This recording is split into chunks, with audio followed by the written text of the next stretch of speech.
Escola Secundária de Mora, boa tarde. Fala, Florinda. Estou sim, boa tarde. Boa tarde. Eu gostaria, seria que era possível falar com a professora Margarida Fonseca? Margarida Fonseca ou Afonso? Não, deixa eu ver. Ah, não, é Margarida Correia, desculpe. A doutora Margarida Correia não se encontra neste momento. Não sei, então, quer ver? Não. Acho que, Não está. deixa eu ver, deixa eu ver. Não, eu acho que estava confundido, deixa eu ver aqui no papel. É Margarida Afonso, é isso, desculpe lá. Margarida Afonso.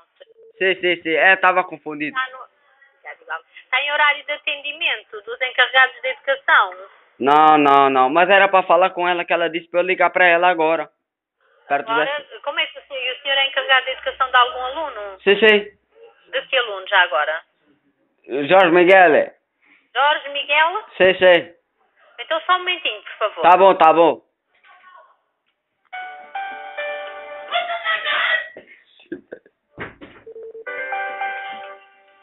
Pois, isso não é de Jorge Miguel. Pois? Isso que é da Polícia Judiciária e estava a bombar no filme.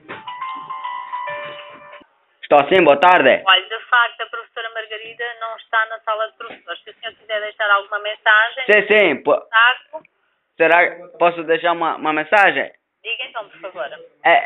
Você podia para ela ligar para mim depois, porque acho que ela tem um número. Tem o seu... Tá bom? Diga que é o Cota Mangalho. Quem? Cota Mangalho. Gota Mangalo. Sim. Pronto, eu vou registrar e vou tentar falar à professora. Não sei se a professora ainda virá hoje à escola, tá? Ah, tá bom, não problema. Pode ser segunda-feira, não problema. Eu depois falo com ela, tá bom? Yes.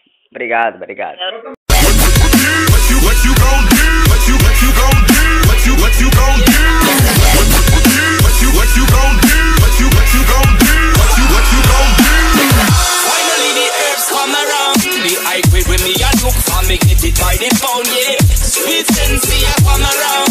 Me a take a little shot and pass it around. So finally the herbs come around. The high grade when man a look for me stock it by the pound, yeah. When Babylon a come around, ask them where them a go search for. Ever since the earth flow.